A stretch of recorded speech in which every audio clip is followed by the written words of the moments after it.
トン、ナン、シャなんてことでね、これね、ペーだと思いますよね。ペーだったね。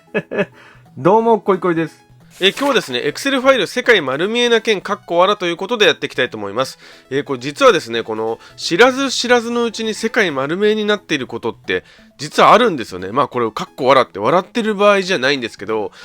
実は Excel ファイルの作成者って実は分かっちゃうんですよ。まあおそらくご存知の方も多いと思うんですけど、まあどういうことかっていうことなんですけど、Excel ファイルをこう右クリックしてプロパティを開くとこんな画面になるんですね。このプロパティの詳細って場所ですね。そうするとこの元の場所ってところで作成者、まあこれだとコイコイってなってたりとか、会社、株式会社コイコイってなってますけど、こんな感じで、実は作った人とか会社名がわかるんですよ。これは私がもう手入力して変えてるんですけど、ここ何もいじらないと、おそらく会社で使ってるとここ会社の名前になりますし、作成者もその自分の名前本名におそらくなるはずなんですよね。そうすると、例えばこの作成者の名前をふざけてしまってたりとか、まあ、このファイルを違う会社の人にメールで送ったりなんかすると、これ見られてちょっと恥かきそうだなっていうのはなんとなく想像がつくと思うんですね。で、まあこれがまさに世界丸見えだっていうことなんですけど、まあ、実はこれコミュニティの方でメールを募集させていただいたんですけど、それでいただいたメールの中で、まあ、ちょっとこのお話があったんですね。ちょっとそのメールを、かいつまんで、読ませていただきたいと思います。ペンネームは船木さんですね。いつも面白い動画ありがとうございます。僕の面白体験ですってことなんですけど、15年前くらいに勤めていた、まあ、会社でのお話で、まあ、客先との間で Excel ファイルのやり取りを頻繁にしていたと。で、ある日のことファイルのプロパティを見て愕然としました。作成者の項目に競合会社の情報やおちゃらけのペンネームがそのまま引き継がれていたと。で、見た瞬間に凍りついたと。幸い受け取った方は気づいていないので不幸中の幸いでしたっていうお話ですね。で、他社や社内の他の人にファイルを送る前に必ずプロパティをチェックするようにしました。今では懐かしい失敗談です。知らないというのは本当に恐ろしいですねっていうお話なんですね。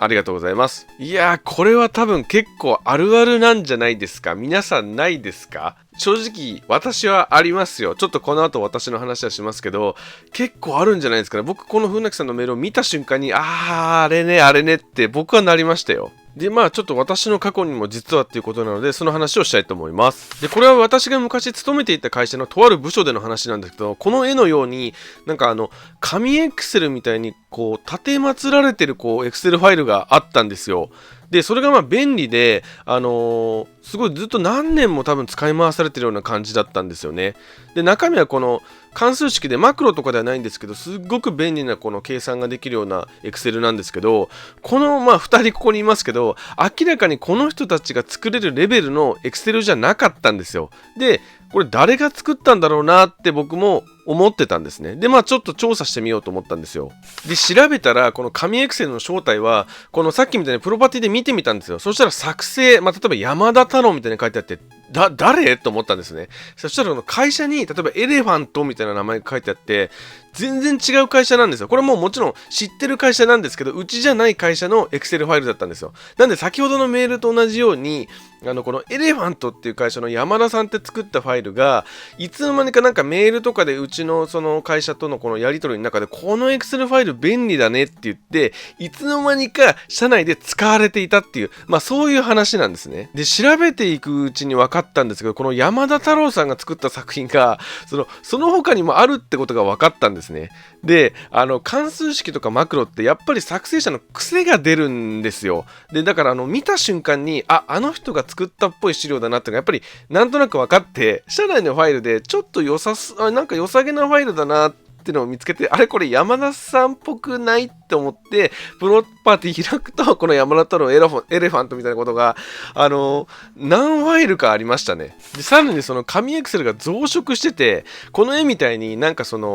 自分用になんかその紙エクセルを改造してバージョン2みたいな感じで自分用になんか便利に使ってるって人とかがいたりして、なんか小生これ改造してねすごく便利なんですって人とかがいたりして、まあその人の影響力が知らず知らずのうちにこうなんかこう浸透してるみたいな感じでしたね。まあというようなことなんですけど、まあこういうことって僕はあるんじゃないかなと思いますね。皆さんも自分の作った便利なこの関数ファイルとかマクロのファイルが実は知らないうちに違う会社で使われて何年もそれが重宝されてるってことってあるかもしれませんよ。